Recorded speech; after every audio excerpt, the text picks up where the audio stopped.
This third episode, entitled The Stayover, focuses on comedy rather than the action or slice-of-life storytelling that the other two episodes that came before it focus on. This gives it a unique place. It needs to show the variety of the writing in the show, especially since this is the first episode that's also going to debut without another episode debuting at the same time. So it also needs to prove that it's able to stand alone without having to be paired with a particular episode. We open with Blossom walking in a state of tiredness and, as apparent by her moaning, relative discomfort. The room is a wreck, but unfortunately Blossom's too much of a wreck to really notice. I mean, that table is on fire! She eventually does notice that, though, and uses her ice breath to put out the fire. This sequence serves to illustrate that the girls had a wild night. Wild enough to knock Blossom out of sorts. We don't know why it was wild yet. I mean, for all we know, they could have been fighting some villain in their own house. Blossom starts pouring cereal, and we see a bowl cooking breakfast. Double take marmalade. Wait, who puts marmalade in eggs? It looks like he was cooking eggs.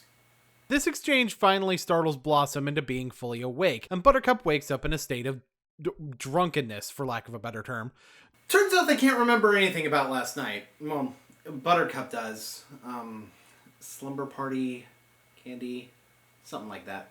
The two girls start looking for Bubbles, who is apparently missing. The gags they put into this sequence are kind of funny, at the very least to me. Of note is the toilet flush gag. Buttercup leaves the room for just long enough to make us think that the joke was that she was looking in the toilet for Bubbles. And then she comes back, flushes the toilet, and leaves. It's really well timed. By the way, in case you guys haven't noticed, I may as well go ahead and bring this up now. This episode is a parody of The Hangover. So if you haven't seen The Hangover, some of these jokes will be less funny to you.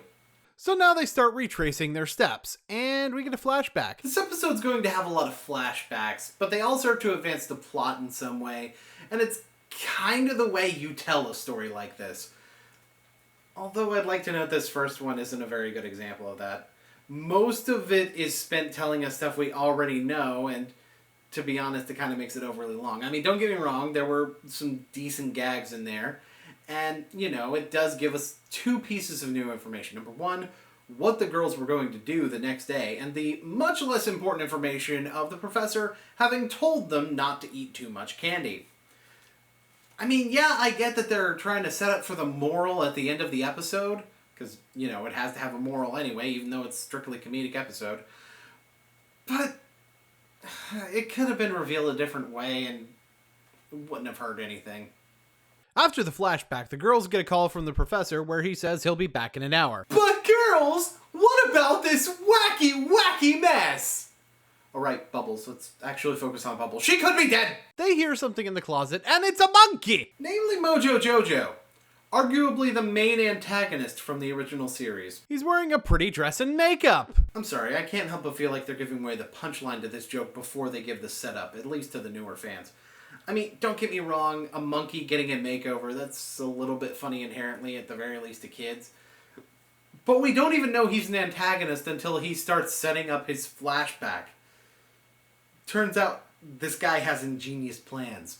Like, for example, delivering a deadly pizza for the girls. I like the way they do the pizza topping joke here. First topping is inherently very threatening. Second, a bit less threatening.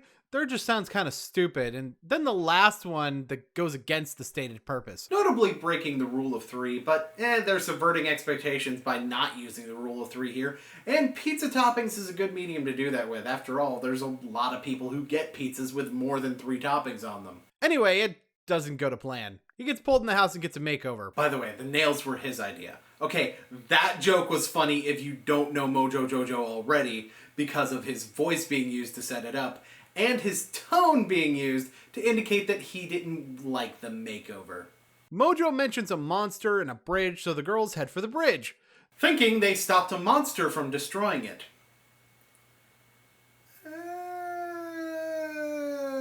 No. Buttercup makes sure to set up the brick joke for the ending by closing the door on Mojo and leaving him there. Turns out they didn't do much to stop the bridge from getting destroyed. In fact, they're the ones that wrecked it. That monster had a family and kids, and you fuckers broke his hand, apparently. Don't worry about it. I'm sure the construction worker union is going to help him out.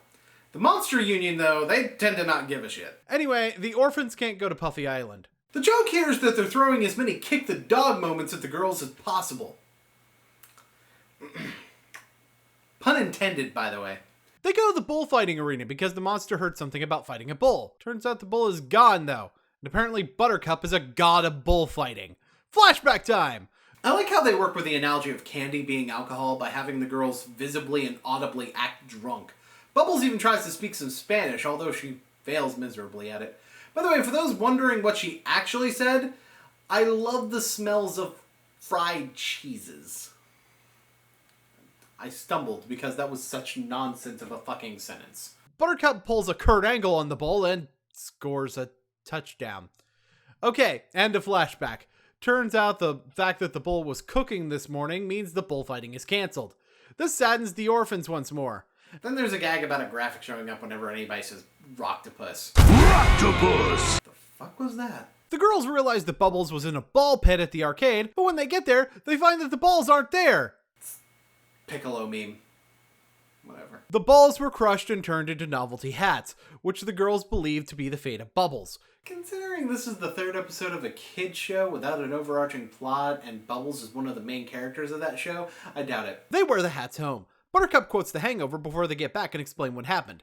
But Bubbles was wrapped up in her blanket the whole time. Turns out she wasn't a hat at all. The girls then explain the important moral of drinking responsibly, and they give the tickets to the park to the orphans instead of going themselves. Hey, remember that brick? Yeah, Mojo's still in the closet. Among these first 3 episodes that I've already covered, this is definitely my favorite. It shows that they write straight comedy pretty decently.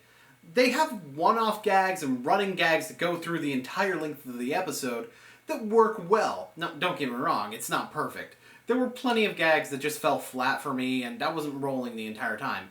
If you're a returning fan, I'd recommend at the very least checking this episode out, as it delves a little bit more into the spirit of the original show than the other 2 episodes did.